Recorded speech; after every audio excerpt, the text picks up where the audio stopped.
এক দুষ্কৃতীকে খুঁজতে কোলাঘাটে বিরোধী দলনেতা শুভেন্দু অধিকারীর ভাড়া বাড়িতে অভিযান পুলিশের।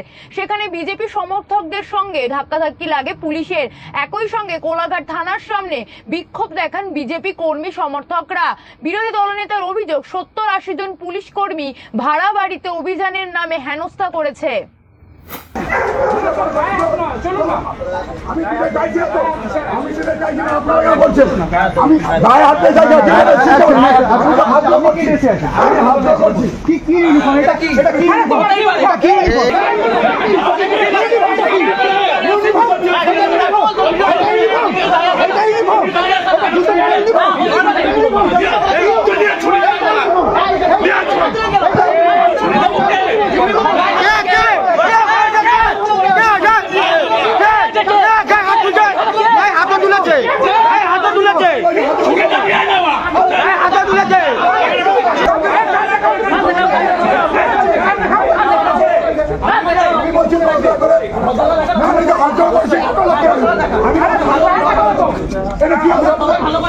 अरे भाई देखो এটা বুঝতে পারবো আমার বিরুদ্ধে আইন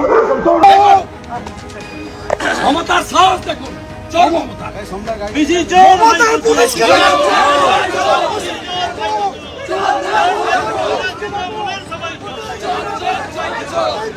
রাজ্য পুলিশের সবাই চল এই চল মমতা তা আমার ওখান থেকে যে কেয়ারটেকার ছেলেটি আছে বললো স্যার কিছু সিভিল ড্রেসে আইপ্যাকের ছেলে আর সিআই ওসি কোলাঘাটের, তারা তমলুকের সিআই কোলাঘাটের ওসি, তারা কাউকে না বলে এখানে ঢুকেছে এবং আপনার বেডরুমে ঢুকে গেছে। বেডরুমে ঢুকে গেছে। আমি তখন বললাম যে আপনি যে অফিসার আছে তাকে ফোন দিন। প্রথমে ফোন ধরতে চাইনি, পরে কোলাঘাটের ওসি সৌরভ চিনা ফোন ধরলো।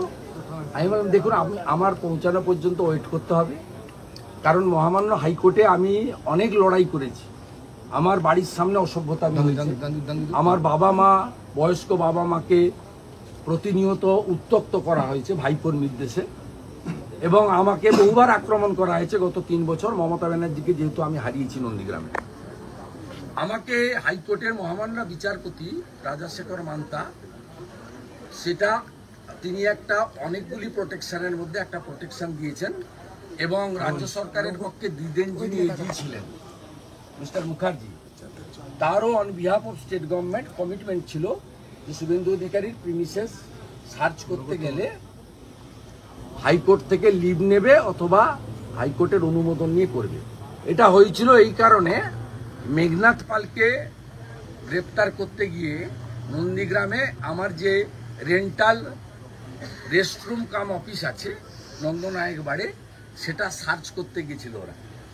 তারপরে আমি হাইকোর্টে যাই যে তাহলে এইভাবে বিব্রত করবে, এবং সার্চ ওয়ারেন্ট ছাড়া, ভিডিওগ্রাফি ছাড়া, আপনারা মিডিয়া ছাড়া বা আমার উপস্থিতি বা আমার অনুমোদিত লোকের উপস্থিতি ছাড়া আপনি সার্চ করতে পারেন। আপনি যদি দুটো ভাঙা বন্দুক রেখে দেন, আপনি যদি কিছু টাকা সেখানে রেখে দেন, আপনি যদি জাল নোট, হেরোইন, ড্রাগের কিছু বেআইনি জিনিস রেখে দেন, তার দায়িত্ব কে নেবে? এবং আপনারা আমাকে ফাঁসাবেন, এটা পারেন না। ন্যাচারাল জাস্টিস 226 আমি ওরা ওখানে শুনতে চাইনি। পরবর্তীকালে আমি আমার রাজনৈতিক সহকর্মী যারা আছেন, বামদেব গুচ্ছাইত, দেবব্রত পট্টনায়ক, সিন্টু সেনাপতিদের খবর দিই যে ভাই আমার পৌঁছানো পর্যন্ত তোমরা যাও এবং ওদেরকে বলো এই কাজটা করতে না। আমার উপস্থিতিতে ভিডিওগ্রাফিতে সার্চ ওয়ারেন্ট যদি থাকে, হাইকোর্টের অনুমোদন থাকে, আমি অ্যালাউ করব। আমি ল অ্যাবাইড পিপল। তারপরে ওরা ওখানে যথেষ্ট অসভ্যতামি করেছে 1 ঘন্টার বেশি সময় ধরে, এবং এর নেতৃত্ব দিয়েছে সিআই তমলুক। ওই বেটার নামটা কি? চম্পক রঞ্জন চৌধুরী, আর যিনি নন্দীগ্রামে গণহত্যার সময় নন্দীগ্রামের ওসি ছিলেন, আর এখানে ওসি সৌরভ চিনা। এবং আমাদের লোকেরা পরে যখন যায়, লয়ার কল্লোল গেছিল, বামদেব গুচ্ছাইত, সিন্টু, দেবু পট্টনায়ক, আরো পরে গেল, এখন তাপসীও পৌঁছেছে, নীলাঞ্জনও পৌঁছেছে, তা আমাদের তাপস ভাইও আছে, অনেক সুকুল এসছে। তারপরে তারা আমাকে বলছে যে আইপ্যাকের লোকজনের সাথে ছিল এবং তারা ছোট হাতিতে করে বস্তায় করে কিছু নয় অস্ত্র নয় ড্রাগ নয় টাকা নিয়ে গেছিল। আমি অবাক, কোন রাজ্যে বসবাস করছি? আপনি ইসিআইর অনুমোদন নেবেন না, হাইকোর্টে কমিট করেছেন সার্চ ওয়ারেন্ট নেবেন না, ভিডিওগ্রাফি করবেন না, মিডিয়াকে ডাকবেন না, leader of opposition equivalent to cabinet minister, এবং হাইকোর্টে আমার প্রোটেকশন আছে। আপনার মুখ্যমন্ত্রী সুপ্রিম কোর্টে গেছিল, সুপ্রিম কোর্ট হাইকোর্টে ফিরিয়ে দিয়েছে, স্টে দেয়নি, আপনার আবেদন শোনেনি, তারপরেও আপনি এই জিনিস করবেন। আমি এখানে এসেছিলাম, তা পুরুষ ওসি এবং সিআই দুজনই নেই, আমার একটা প্রোগ্রাম নষ্ট করেছে। আমি আপনাদের মাধ্যমে ঘাটালের খড়ারে যে 10,000 মানুষ জড়ো হয়েছিলেন তাদের কাছে ক্ষমা চাইছি। যে গণদেবতা, আমার কোনো ভুল দোষ নেই, আমি বাধ্য হয়েছি, মমতার অত্যাচারের শিকার।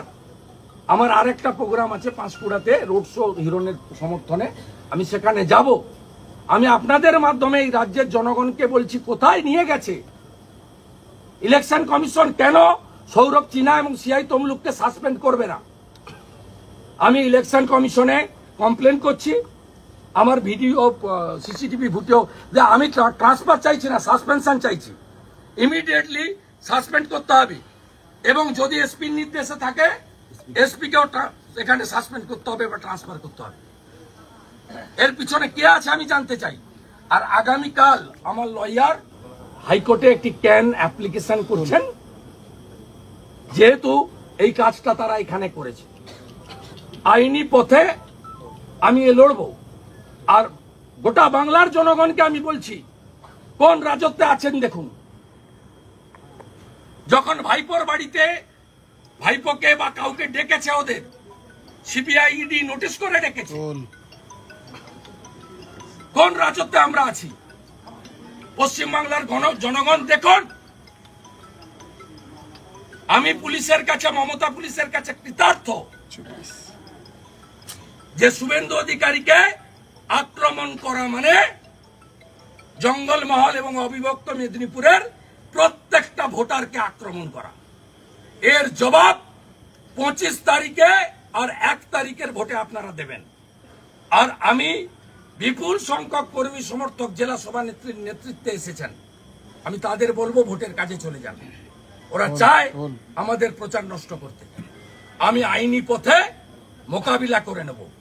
ইসিআইকে বলবো, আমি রাতের মধ্যে সিসিটিভি ফুটেজ পাঠাচ্ছি, যে পুলিশরা গেছিল তাদের বিরুদ্ধে আপনাদের ব্যবস্থা নিতে হবে, ব্যবস্থা নিতে হবে, এবং এর শেষ আমি দেখে ছাড়বো। চোর মমতাকে বলে গেলাম, আপনাকে হারিয়েছি, আপনাকে প্রাক্তন করব, আপনার ভাইকে কোমরে দড়ি পড়িয়ে টানতে টানতে জেলে নিয়ে যাব, এবং কেষ্টমণ্ডলের সঙ্গে থাকবে আপনার ভাই।